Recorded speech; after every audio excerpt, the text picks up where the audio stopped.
Pozdrav svima! U ovom videu predstavljam kako da instalirate Helix template na sajtove koje pokreće Joomla 6. Što se tiče Helix template-a, on je besplatan, a ako neko želi dodatne funkcije, ima verzija koja se dodatno plaća. Ja ovdje prikazujem tu osnovnu besplatnu verziju. Joomla 5 je kao osnovni template koristila Cassiopeia, dok se prelaskom na Joomla 6 tu pojavljuje i child verzija tog templata. Pošto je svaka preporuka da se sajtovi prebace na verziju Joomla 6, što je pre moguće, ovo je sada prilika da se obavi promjena tog templata, a kao jedna od dobrih free rješenja se nameće Helix.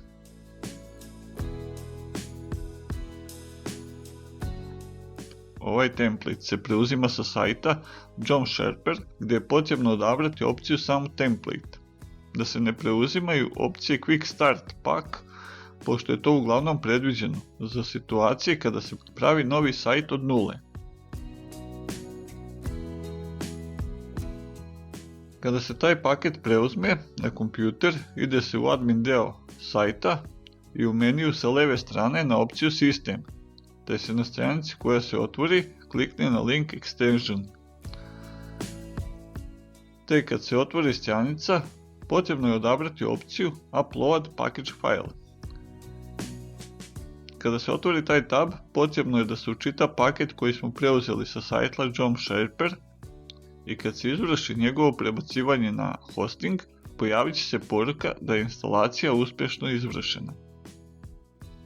Potom odemo na stranicu System i odaberemo link Site Templates. Otvorit će se stranica i vidjet će se da je pored prethodna dva templata dodat sada i treći, a to je Helix template. Nakon toga se vratimo na stranicu System i kliknemo na link Site Template Styles. U sklopu tabele u kojoj su prikazani templati se vidi i kolona Default i vidi se da je trenutno Cassiopeia označena kao glavna tema koja se koristi na našem web sajtu.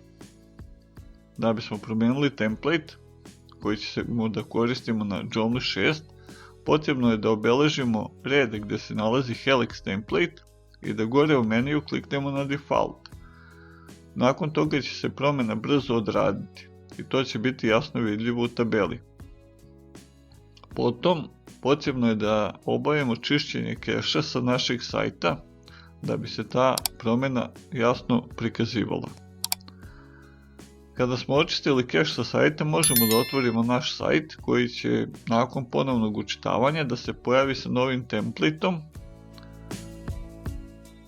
Ovaj template za sada u osnovi ne izgleda nešto spektakularno, međutim najbitnije je da sve radi.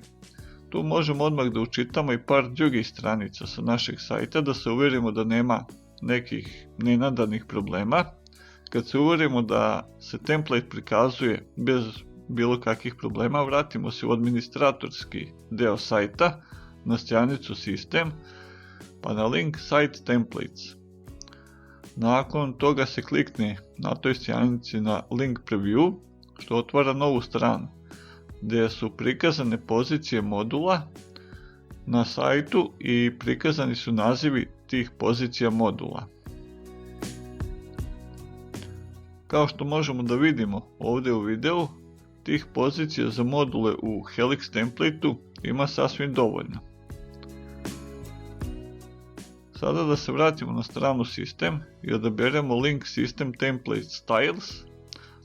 Tu kliknemo na link Shopper Helix Ultimate, te kad se otvori sljedeća stranica bit će prikazano veliko zeleno polje na kome piše Template Options i na njega je potrebno kliknuti.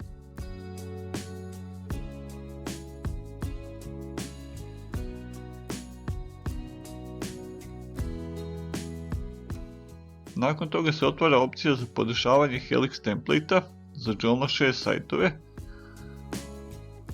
I dobra stvar je što većinu izmjena možete odmah da vidite kako izgleda. Kada završite podešavanja, potrebno je da to sve sačuvate da bi se to vidjelo kasnije na sajtu. Biće uskoro ovdje na ovome YouTube kanalu još priča o podešavanju Helix templata, a ovim sada završavam ovu epizodu i pozdravljam vas do narednog videa.